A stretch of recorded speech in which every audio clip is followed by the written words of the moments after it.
বড় বড় ইট কিন্তু এখনও দেখা যায়, এই ধরনের চারকোনা ইট একটু খনন করলেই কিন্তু এই ইটগুলো কিন্তু পাওয়া যায়। এই যে আমি এখন আপনাদেরকে যে জায়গাটা দেখাচ্ছি, এটা কিন্তু বাদশাহ সেকেন্দারের বাড়ি।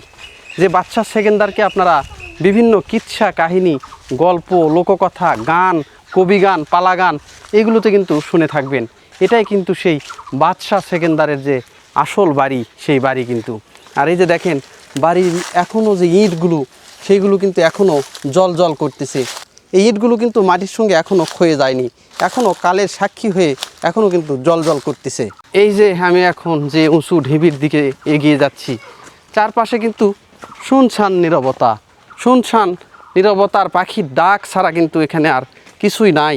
সেই যে একটা জনমানব শূন্য একটা জায়গা, ভুতুরে জায়গা, যেখানে একটা সময় সব সময় রাজ দরবারের ঘণ্টা বাজত, যেখানে সবাই কর্মচাঞ্চল্যে ব্যস্ত ছিল, এখানকার একটা হুকুম দিয়ে পুরো রাজ্য চলতো, সেই জায়গাটা কিন্তু একদম শুনশান নীরবতায় পরিণত হয়েছে। আর এই যে দেখেন রাতের অন্ধকারে মানুষ এই জায়গাগুলোতে এখনও আসে, এখনও এসে কিন্তু এই যে খনন কার্য করে। এই যে দেখেন কিছুদিন আগেই কিন্তু এইগুলোতে কিন্তু খনন করছে। এই যে দেখেন আরও গুরুত্বপূর্ণ, এই যে বৃষ্টি হয়েছে, এই যে রাতের অন্ধকারে দেখেন এই যে এইগুলোতে কিন্তু খনন করছে। এইগুলোতে নাকি এখনও মানুষ অনেক ধন রত্ন পায়, সেই পাওয়ার আশায় কিন্তু এই জায়গাগুলোতে কিন্তু খনন করে। তো এই যে বড় একটা উঁচু যে ভিটা দেখতেছেন, এই ভিটা কিন্তু বাদশাহ সেকেন্দার, যে বাদশাহ ছিলেন যিনি, তার কিন্তু যে বসত বাড়ি, সেই বসত ভিটা। আর এই বসত ভিটার পাশেই কিন্তু একটা বড় পুকুর রয়েছে। সেই পুকুরে কিন্তু আজও নাকি অনেকে ধন রত্ন এগুলো কিন্তু এখনও খুঁজে পান। আমি একদম বাদশাহ সেকেন্দারের ভিটার উপরে কি আছে সেটা আপনাদেরকে একটু দেখাই। দেখেন এই জায়গাগুলোতে মাঝে মধ্যেই কিন্তু গর্ত দেখতে পাবেন। এই গর্ত আর তেমন না, এইগুলো কিন্তু এই যে বিভিন্ন জনে কিন্তু এসে খনন করে। এই যে দেখেন খনন করে একটা করে রহস্য তৈরি করছে, রহস্যের বেড়া জালে কিন্তু ভরে গেছে এই জায়গাগুলো। আর তার উপর দিয়ে যে বিভিন্ন ধরনের যে ফুল, সেইগুলো কিন্তু ফুটে আছে।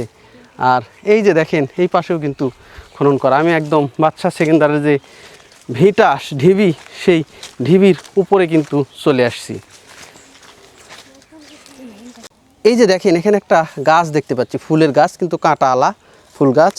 আর এখানে কিন্তু এই যে দেখেন আমি কিন্তু এখানে একটু বসি দেখি, এই যে দেখেন গর্ত হয়ে গেছে। এই জায়গাগুলোতে কিন্তু মানুষজন কিন্তু এখনও এসে খনন কার্য করে। তারা খনন করে এখানে নাকি অনেক কিছু ধন রত্ন এগুলো কিন্তু এখনও পায়। তারা খনন করে এখনও কিন্তু এখানে এসে ধন রত্ন কিন্তু এগুলো এখনও পায়। এই আশায় কিন্তু রাতের গভীরে এসে খনন করে। আর প্রত্নতত্ত্ব অধিদপ্তর থেকে কিন্তু দুই বেলা কিন্তু এই জায়গাগুলোতে পাহারা দেওয়া হয়, সকালে একবার এবং বিকেলে একবার। এখানে একজন কর্মচারী রয়েছেন, তার নাম হচ্ছে আব্দুল মালেক। এই মালেক ভাই নাকি এখানে এসে পাহারা দিয়ে যায়, এইটা এবং মালিনীর বাড়ি। তো বলা হচ্ছে এই জায়গাগুলোতে প্রচুর গুপ্তধন রয়েছে। আর এখন আমি আপনাদেরকে যে জায়গাটায় নিয়ে যাব, আসো তো।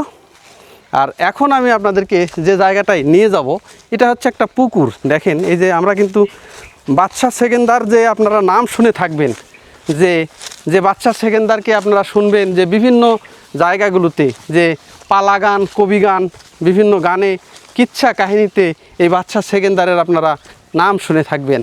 আর এই যে দেখেন একটা পুকুর পাড় দেখতে পাচ্ছেন, এই যে পুকুরটা, এই পুকুর কিন্তু সাধারণ মাছ চাষের পুকুর হলেও এটা কিন্তু একটা রহস্যজনক পুকুর।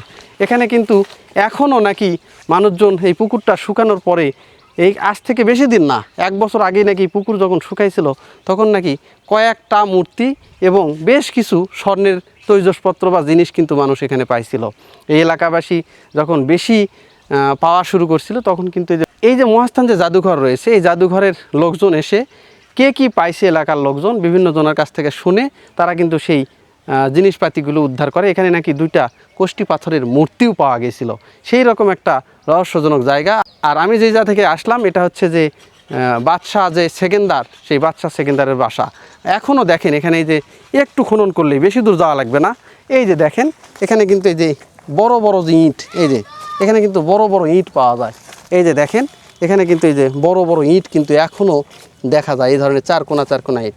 একটু খনন করলেই কিন্তু এই ইটগুলো কিন্তু পাওয়া যায়।